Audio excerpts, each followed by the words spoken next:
Assalamualaikum warahmatullahi wabarakatuh. Halo semuanya, selamat datang di video saya kali ini.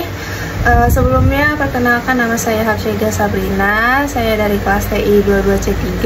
Saya dari Universitas Pelita Bangsa.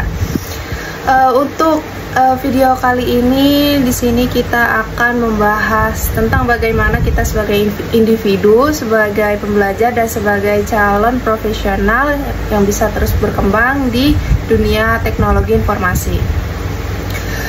Bicara tentang pengembangan diri, hal pertama yang selalu saya tanamkan adalah kesadaran diri.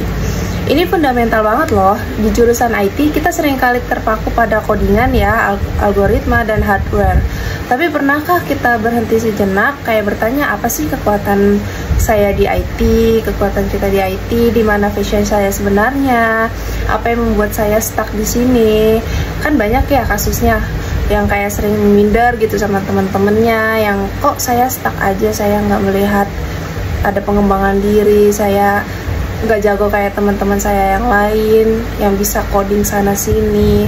Saya merasa kok begini-begini aja ya. Tapi setelah saya coba introspeksi diri, saya sadar bahwa kekuatan saya mungkin bukan hanya di coding murni ya. Mungkin saya atau kita lebih suka di problem solving, di analisis sistem, atau bahkan di sisi desain user experience. Karena kan banyak ya, nggak cuma di coding murni aja. Kesadaran ini membebaskan saya dari tekanan untuk menjadi seperti orang lain. Ini membantu saya menemukan kemampuan atau bakat saya sendiri ya, bahkan ketika masih berstatus sebagai mahasiswa. Jadi luangkan waktu untuk mengenal diri Anda sendiri, apa yang Anda suka, apa yang bisa Anda kuasai, dan apa yang perlu Anda kembangkan. Itu langkah pertama yang paling penting loh.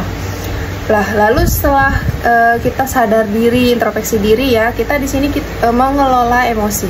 Jujur saja di dunia IT itu banyak banget tantangannya, banyak banget rintangannya ya.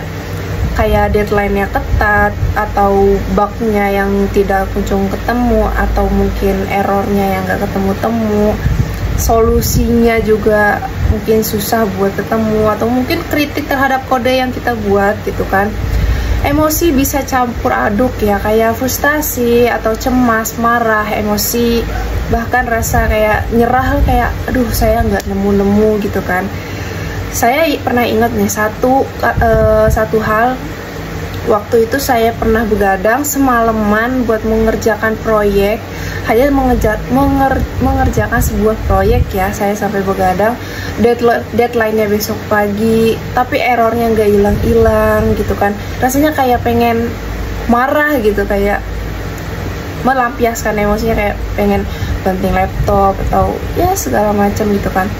Tapi di sini saya coba menenangkan diri, mengontrol emosi kita sendiri, mengontrol emosi saya. Jadi saya berhenti sejenak, mengambil nafas, terus minum air putih, kadang menjauh dari layar sebentar ya, dari laptop. Terus kadang kita melakukan hal positif yang lain, jadi biar lebih stabil emosinya, lebih terkontrol. Nah, malah kalau kayak kita tenang kayak gitu, bisa ketemu solusinya tiba-tiba ya kan. Karena kita harus bisa mengontrol emosi gitu kan. Ini mengajarkan saya bahwa emosi negatif itu bisa menghalangi logika dan kreativitas kita. Jadi belajar mengelola emosi Anda dan punya strategi untuk mengelolanya.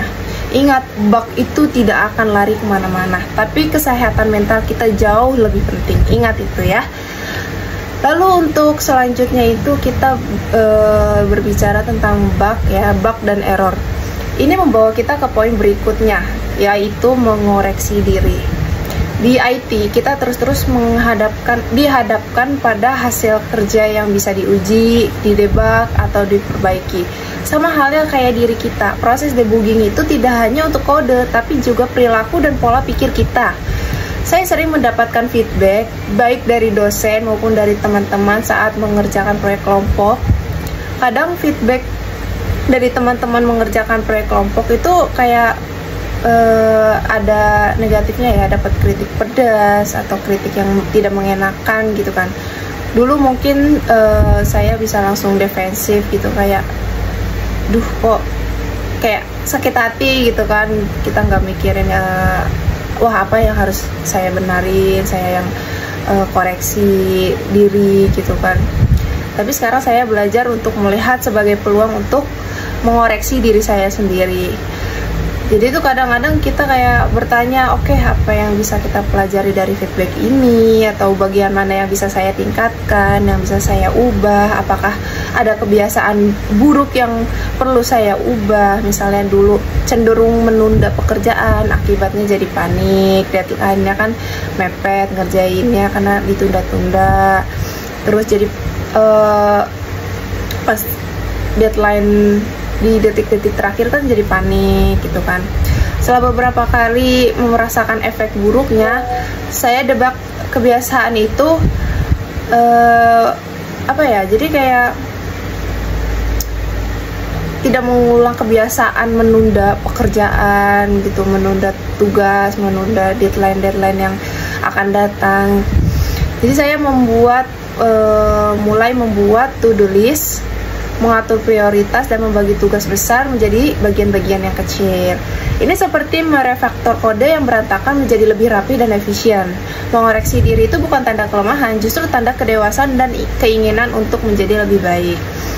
Lalu untuk yang terakhir ya, kita ini nggak kalah penting, yaitu motivasi untuk diri kita sendiri. Perjalanan di dunia IT itu dan di kehidupan umum itu tidak selalu mulus ya, nggak ada yang namanya mulus.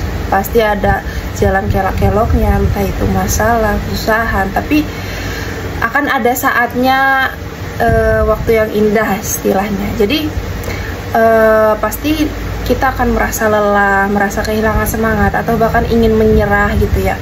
Disinilah motivasi internal menjadi sangat krusial. Saya sering bertanya pada diri saya sendiri, kenapa saya memilih jurusan IT, apa impian saya setelah lulus nanti, apa yang ingin saya capai. Jawaban di atas pertanyaan-pertanyaan ini menjadi bahan bakar saya gitu kan. Misalnya saya membayangkan betapa menyenangkannya bisa menciptakan sebuah aplikasi yang benar-benar bermanfaat bagi orang-orang, atau bisa bekerja di perusahaan teknologi impian. Saya juga mencoba mencari inspirasi dari kisah-kisah sukses di dunia IT. Itu banyak banget loh contoh-contohnya. Dan banyak banget ya kita di sosmed melihat kesuksesan dari sebuah kegagalan sebelumnya gitu kan. Asal kita mau bangkit gitu kan, kita mencari motivasi untuk diri sendiri agar lebih semangat. Atau mungkin dari dosen-dosen saya yang berdedikasi, dan yang terpenting saya mengingatkan diri untuk tentang kemajuan kecil lah yang sudah saya buat. Setiap baris kode yang berhasil di-compile, setiap error yang berhasil diperbaiki, setiap konsep yang akhirnya saya pahami, itu adalah kemenangan kecil yang patut kita rayakan ya. Jangan menunggu orang lain untuk memotivasi diri Anda, jangan pernah menunggu itu, karena kayak kurang puas hasilnya. Jadi hanya diri kita sendiri yang bisa memotivasi kita, selain dari eksternal ya, dari luar gitu. Jadilah motivasi terbaik Anda bagi diri Anda sendiri. Ingatlah tujuan Anda, rayakan setiap kemajuan dan kemenangan kecil, lalu bangun kembali semangat Anda setiap kali Anda terjatuh.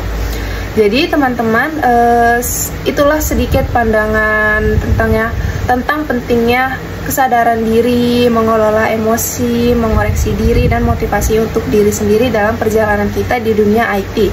Ini bukan tentang hanya skill teknis ya, tapi juga tentang skill hidup yang akan membentuk kita menjadi pribadi yang lebih tangguh lagi, yang lebih baik dan lebih adaptif. Semoga apa yang saya sampaikan hari ini bisa memberikan inspirasi bagi kita semua, bagi Anda semua, terutama bagi teman-teman seperjuangan saya di Universitas Pelita Bangsa. Mari kita terus belajar, tumbuh, berinovasi bersama, lalu kita berkembang bersama ya ke depannya. Terima kasih sudah menonton video saya kali ini. Saya Hafsyaidah Sabrina. Mohon maaf bila ada kekurangan dari perkataan atau ada kurang kata-kata atau membingungkan ya. Sebelumnya saya terima kasih banyak atas perhatiannya. Sampai jumpa di video berikutnya. Sekian dari saya, wassalamualaikum warahmatullahi wabarakatuh.